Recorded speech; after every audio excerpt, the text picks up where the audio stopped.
welcome. Firstly, what caught my eye, as I think many people do this, but masters in finance. Why finance? Where did that passion for finance come from? Uh, I'm gonna say it was a passion. Actually, as a lot of young people and young women, when you grow up in Lebanon, there are kind of like three careers you think of: doctor, lawyer, and engineer. So I wanted to be a doctor for like most of my life, and I actually enrolled.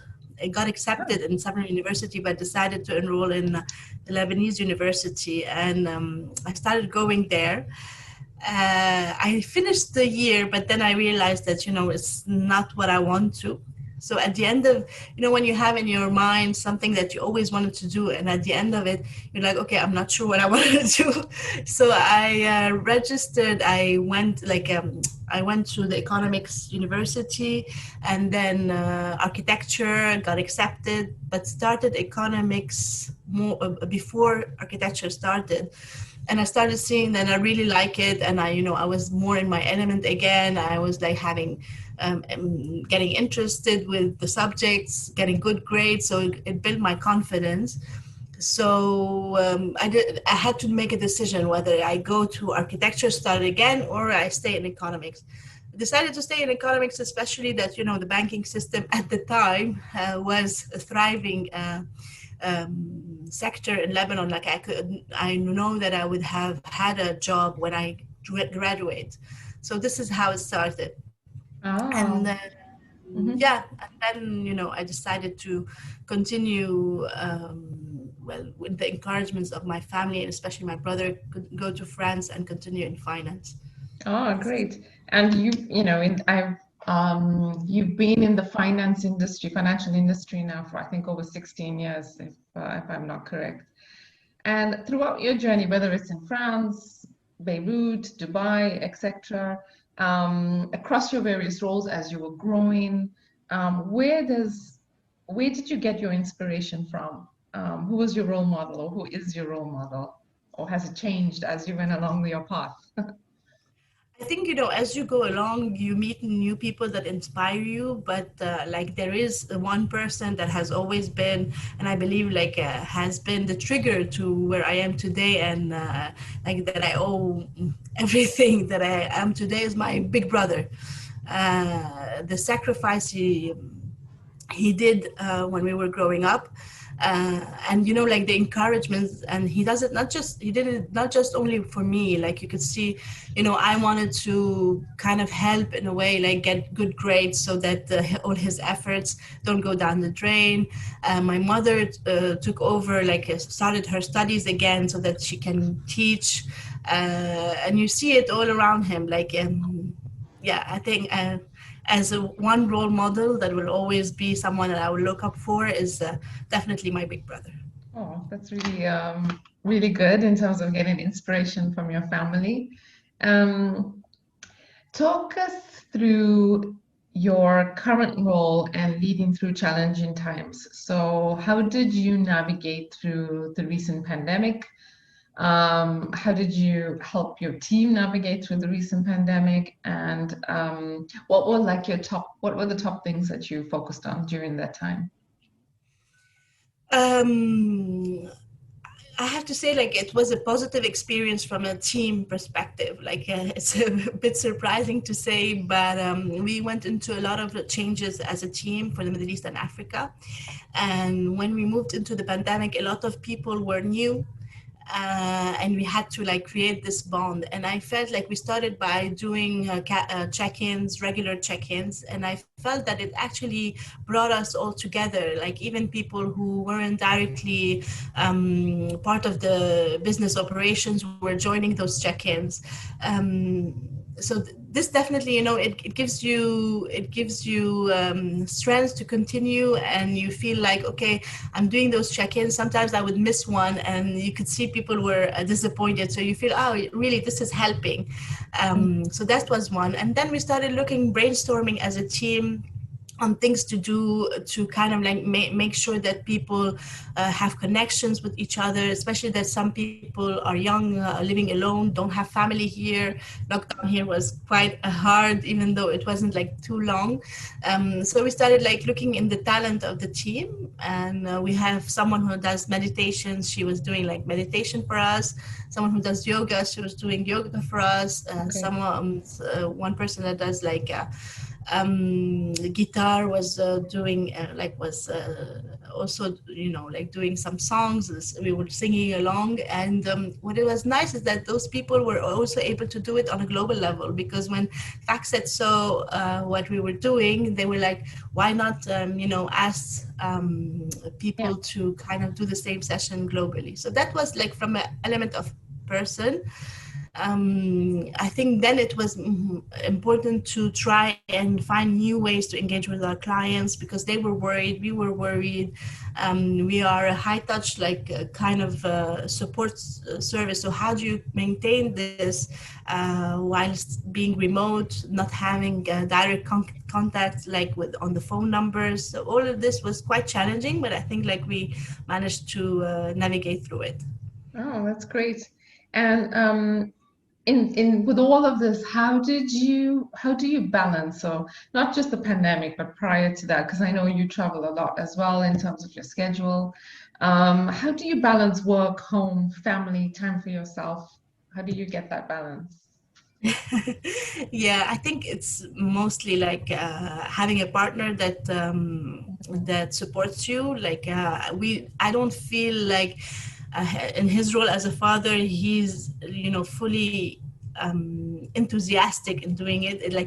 It's his role as much as my role. So that's what I like, and that's what helps me do what I do. I did have some times where it was okay, work, family, but not me. And like 2 years ago, I decided, okay, also me, because if I'm not feeling well, if I'm not, you know, in good health or things like this, it does show on my family, on my spirit, on how I relate to them. So I decided also me was important. So yeah, I think it's hard to balance it. Like I think balance is maybe not the right word. I think sometimes you give more time to something, but you compensate in other times. I Right. do think that um, like thinking of how grateful you are during the pandemic. The nice thing of it is like to be home when they come from school. That was very nice, to be able to go down to lunch, when they having lunch and have lunch with them. That was really nice. So there are elements for sure that I will miss when we go back to normal, but we as a company are looking into how to make like the best out of both worlds by like All right. And how do you take that time out for yourself? What do you do to reset? I love listening to music. I love Okay. dancing, so I do dancing lessons. Okay. I love massage. I sometimes love just to take my car, put my music, my favorite music, and just And go drive. around. Yes, and drive. I used to prefer that in Lebanon, because very quickly, when you go up in Lebanon, like behind our house, you go up directly into the mountains, so you have a very nice scenery. Here, it's mostly Sheikh Zayed Road, straight road. But yeah, like I still do enjoy it. Okay. So you mentor young females, and you are also the co-chair of FactSet's Women's EMEA Business Resource Group. Tell us a bit more about that, why it is important to you, and what is your advice to women out there in general? Yeah. So what's important, I think I always felt, I need a mentor, and I was like always looking for that for myself. And there's a time where you realize that you're actually it was a little bit by coincidence. Like I applied for a mentorship program, and they took me as a mentor instead of a mentee. So I'm like, okay, maybe it's time in my life for me to give back. you always think of yourself as someone who, you know, needs to learn, but maybe you don't like, we women are mostly humble. So you think like, okay, maybe it's time for me to try and give back. And I started doing that, and I really enjoyed it. It's even better when the mentee is fully on board, Yeah. and they are engaged, because you really feel that you're actually helping in one way or another, or guiding them, or just sharing experiences, learning from them. So that was important in the sense that, you know, I felt like a lot of the times where my career went somewhere, it was because someone was kind of a sponsor internally, or encouraged me in a way, or mentored me from the family, or internally in the office. So that was mainly what I wanted to do. And the same thing when FactSet started looking at diversity and inclusion, I wanted to get engaged, and we're still launching it, so we'll know more soon. And for an advice to give to women, I would say, like, go for it. I think a lot of the time we ask ourselves, am I ready? Can I do the job? Can I? And so we question, you know, the imposter syndrome, I think, is the most something that always refrain. Like, it's like we put obstacles on us, while if we just try it, and what could happen, like what is the worst thing that could happen? You see what I mean? Is like, you would have at least tried. I think it's something that I did at a certain point when I was finding that my career was not going anywhere, and someone who told me, like, okay, you're doing all this, but who knows about it? And I'm like, okay, he's right. And it was a man. So it's not always look at a woman. Like, I think women empowerment goes hand in hand with men that are your allies, and that consider you, you know, as important member of the team, etc. So yeah, Okay. Okay. So, you know, we always hear it, this term, the glass ceiling challenge, especially when it comes to women. So, how have you worked towards your growth personally and professionally in various roles that you've had, and that you're currently in? What was your drive towards taking that stepping stone from Paris to Beirut to Dubai, and then from Thomson Reuters to FactSet, etc.? Tell us about the growth a bit, the potential challenges you face, and what helped you have that winning attitude throughout. I think it's always the element of saying what is the worst that could happen, to make me try again. Like, you know, like, I grew up during the war. I grew up in a in an environment where things were okay, and then all of a sudden things were not okay. And I believe this is what makes persistence a key. I would say, I always say to my team that, you know, a good salesperson or a good person is someone who always tries. I think that's mainly what drives me, is like, I would regret not trying. Same thing when I did when I went for to become a good doctor. I wanted to finish the year because I felt like if I didn't, I would always regret that I didn't try. So I think that's one of the key things that keeps me going, and makes me try to get where I am. And yeah, like, I think this is what I tried to do. Like, also when I moved from Thomson Reuters to FactSet, it was like I was very the company. I like knowing the products. I like, you know, like being the expert in some part of the content, etc. So it was easy for me, but I felt like I wasn't learning anything because I've been with the company for so long, and I felt like, okay, it's time for me, whether it's today I change, or I will maybe do all my experience at Thomson Reuters and not see another perspective. So this is what kind of like pushed me forward. And I also, it's very important for me to know who I'm working with. Like, at the time, for people who inspire you, it's a woman who I worked with in Paris. and she was like a referral for me for FactSet, and like I was like, okay, just the idea of working again with her was definitely something that I would consider. And uh, like that's I always say also, like the job is what you do out of it. Like it can be anything, but if you really are happy with the people you work with, and Yeah. like what you're doing, then you can do it's the most important, because those are people that you see every day. So it was important for me, like for my next step, to kind of keep a nice environment that I can work in. So yeah. But I would say, like, yeah, you have to try, and if the role is a bit scary, you have to try.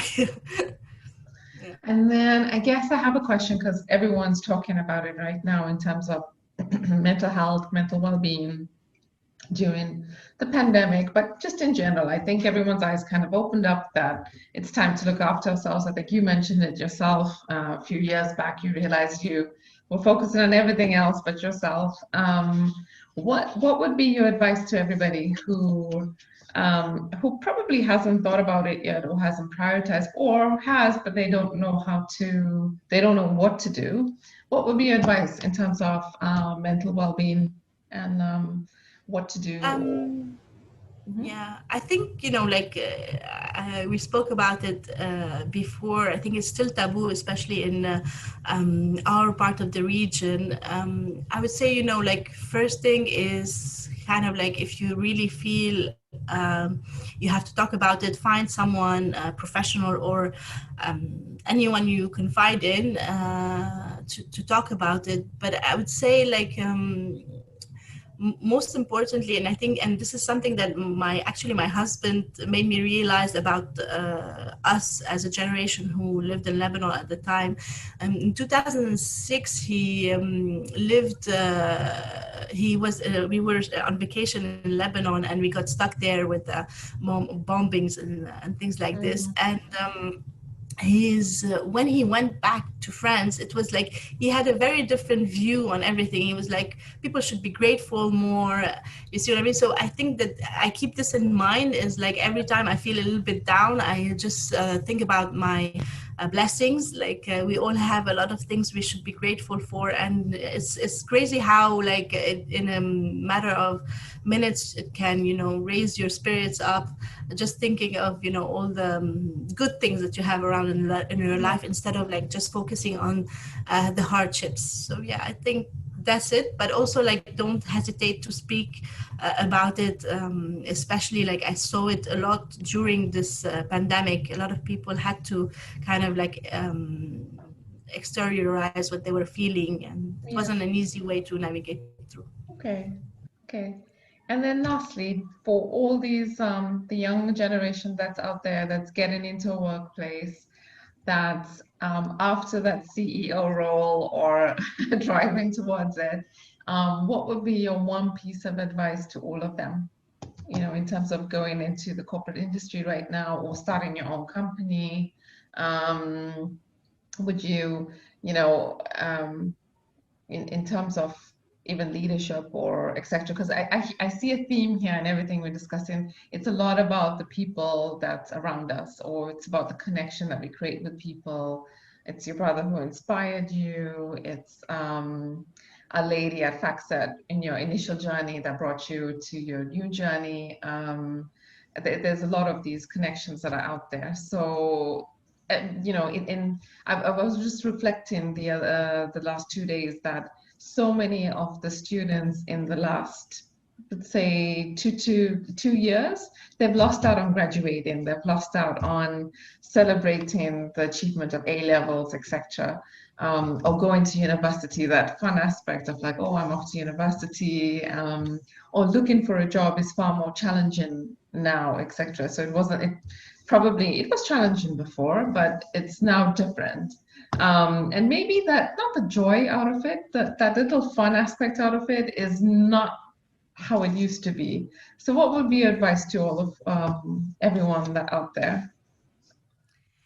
Um, I would say, like, all these experiences will make them stronger. Like again, I think I'll give an example from my life when homeschooling started. All parents were kind of panicking. I'm not saying homeschooling was a great thing or whatever, but for me, again, I reflected on how I grew up, and there was times where we couldn't go to school at all. And if you know a lot of people who grew up during this period, you can see that they've been successful. They had like very good diplomas. They went to Europe, to the US, and got what they needed. It's like, I think once you realize that you're not the only ones, and that this could happen to you, things like this could happen to you. The only difference is this time, and I think coming from a small country, it kind of made me happy in a way, is like this time everyone is going through the same experience, and you were happy to give them advice that say, you're gonna be fine. If I was fine, or any other kids growing up in hardships or whatever, they were managed to get out of it, you will get out of it. Especially at this time, everyone seems to be on the same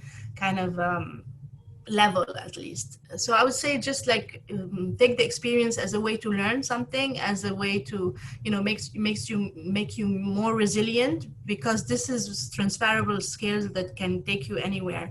And I as usually I like to have plans in my head, but now that I'm 40, I realize that plans do change. What you want at 20 is not the same thing as what you want at 30 or what you want at 40. So don't be disappointed if your initial plan is not what is happening. Embrace what is in front of you, and sometimes you're just like don't know what's next. Like I always say that I'm so happy that I decided to stay in economics, because I felt that my career advanced more quickly than maybe if I had done something else. It's not about the diploma, it's about what you really do with it, and also it's not about the role, it's also what you really do with the role. So yeah, well, that's great advice. Thank you so much for your time, really appreciate it. Yeah, well, just thank you very much. Thank you for thinking of me, and it was a pleasure.